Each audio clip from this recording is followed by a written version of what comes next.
No, it can't be true! It is true, Carl. What if The Simpsons has been hiding the truth all along? What if every joke, every mystery, every accident in Springfield was part of something much bigger? Great game, son. Come on. I'm taking you to Hooters. I don't want to bother Mom at work. Welcome to Master Frame, where today we uncover the 10 mind-blowing theories that prove The Simpsons was never just a cartoon. Secrets so wild, they might change how you see the show forever. Buckle up, because after this, you'll never look at Springfield the same way again. We will air these show-destroying scenes one after another, starting now. Number 10. Homer knows he's a cartoon. There's something strange about Homer Simpson. Hey, stop that! You'll never silence me! I'm the last angry man, Patterson! In early seasons, he was clumsy but lovable. In later ones, he became, well, almost invincible, surviving explosions, gunshots, electrocution, and more. This theory comes from the classic episode Homer the Heretic, where Homer dreams of God and learns the meaning of life. Redditor Raceoff Davey suggests that in that moment, God told Homer the ultimate secret, that his entire existence is animated fiction. If nothing is real, then nothing matters. From then on, Homer acts without restraint, smashing cars, setting fires, and laughing at disaster, because deep down, he knows he'll just be fine again next episode. They're both losers! Losers! Number 9. Every episode is a new universe. If you've ever noticed that Springfield's layout changes constantly, you're not alone. Sometimes the power plant is right next to the mountains. Other times, it's near the desert. Homer and Marge met in the 1970s, or was it the 1990s? Homer, it's really coming down. Could you check on the boys? They're fine. According to this fan theory, every episode of The Simpsons exists in its own universe. Each story resets reality, meaning there's no true timeline, no canon, and no lasting consequence. The middle of a wild decade known as the 1990s. The 90s? Never heard of it. Oh, it was a wonderful time. The Iraq War was over once and for all. A struggling Matt Groening created Futurama. And young people believed in their dreams. That's why the characters never age, major events are forgotten, and Springfield itself constantly rearranges. Every week, we're entering a brand new reality, where the same people live slightly different lives. If that's true, then the longest-running show in TV history might actually be an infinite multiverse. It seems like every week something odd happens to The Simpsons. My advice is to ride it out, make an occasional smart-aleck quip, and by next week we'll be back to where we started from, ready for another wacky adventure. Ay caramba! That's the spirit. Number 8. Chief Wiggum isn't Ralph's dad. Ralph Wiggum, the lovable dimwit with the heart of gold, might have been living a lie. What is all this stuff? We've heard you've become a star. We decided we better start living in the fast lane. What if I'm not a success? How will you pay for all this? I'm sorry, I can't hear you, son. I'm wearing a jacuzzi suit. Some fans noticed something odd. Ralph looks nothing like his supposed father, Chief Wiggum. Clancy's got blue hair, a round face, and a big nose. Ralph, thin, stringy hair. Completely different features. You poor little boy. Oh, no, he'll be fine. He's always getting himself stuffed in this or that.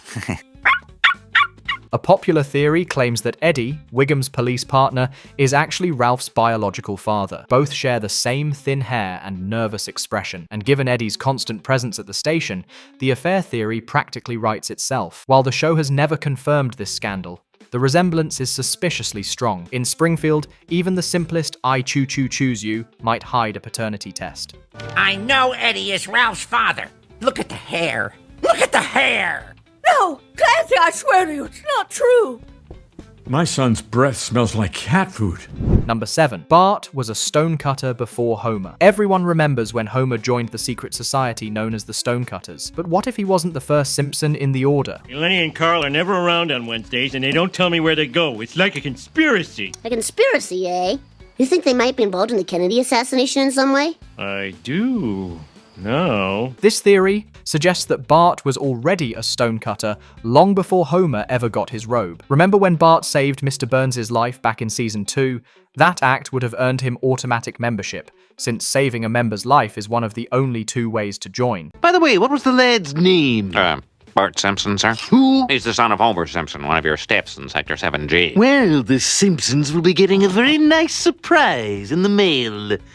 Very nice indeed. That explains why Skinner, another stonecutter, often goes easy on Bart, and why Bart seems to get away with everything. Don't you see? Getting what you want all the time will ultimately leave you unfulfilled and joyless. Remove the girl. Dad, you're not with your stonecutters now. There are no lackeys around to carry out your every... When Homer is finally chosen, Bart already knows the rituals, happily playing along. Turns out, the true chosen one might have been a 10-year-old prankster all along. Number 6. Mr. Burns is aware of Homer's incompetence. If you've ever wondered how Homer still has his job after causing meltdowns, explosions, and near total destruction, you're not alone. Frank Grimes noticed it. We all noticed it. So why hasn't Mr. Burns fired him? The answer? He knows. I want you to be in charge of safety here at the plant. Safety? According to one theory, Mr. Burns is fully aware of Homer's incompetence and actually keeps him there on purpose. Why? Because a good safety inspector would expose all of the plant's safety violations and force Burns to spend millions in repairs. Accidents have doubled every year since he became safety inspector, and meltdowns have tripled. Has he been fired? No. Has he been disciplined? No. By keeping Homer in the position, Burns ensures that nothing ever gets fixed, and his profits keep flowing. When the Germans buy the plant, they fire Homer instantly, only to learn that bringing it up to code would bankrupt them. Burns buys it back, rehires Homer, and smiles.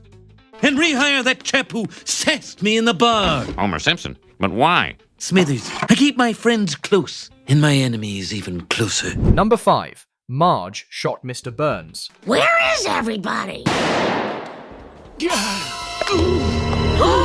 We all remember who shot Mr. Burns? One of the biggest TV mysteries of the 1990s. Officially, baby Maggie pulled the trigger, but according to Reddit, there's another suspect, one far more logical, Marge Simpson.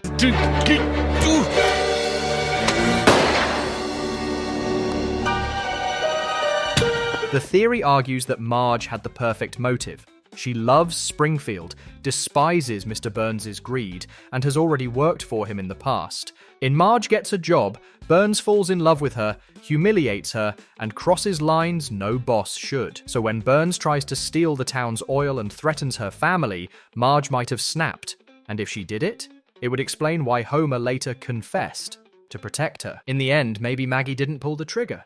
Maybe Mom did. I'm gonna get my revenge, and if I get caught, I'm pinning it on the baby like the time I shot Mr. Burns. Number 4.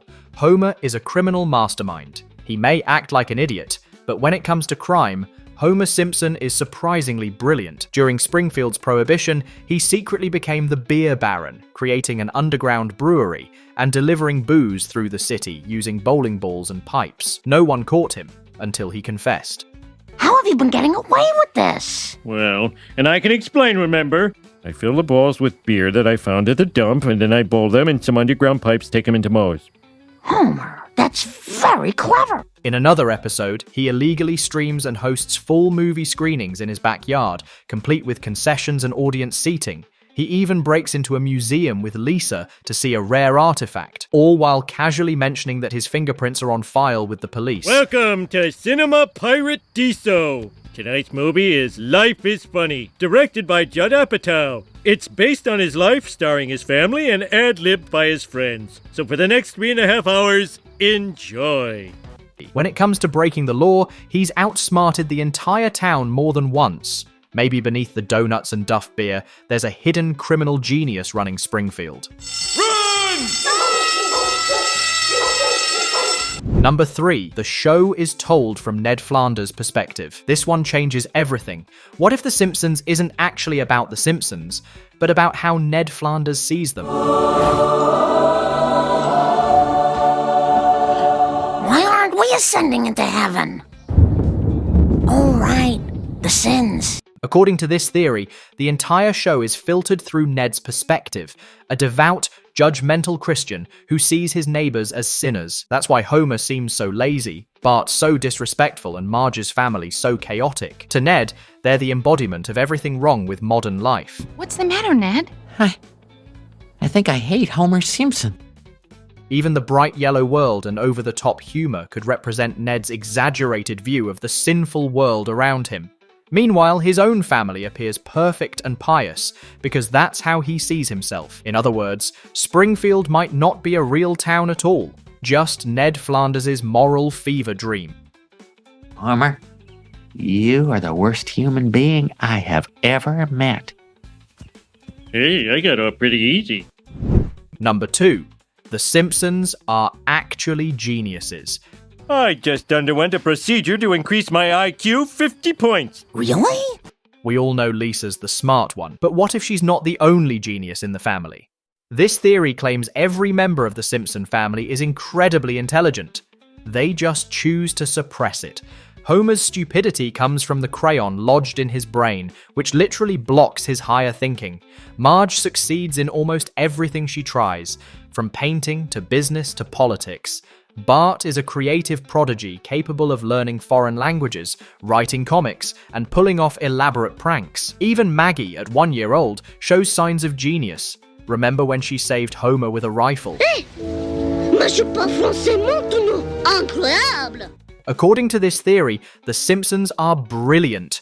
They simply hide it behind their suburban chaos. They're not dumb. They're just pretending to fit in. I am too smart. I am too smart. S-M-R-T. I mean S-M-A-R-T. Number 1. Homer is in a coma.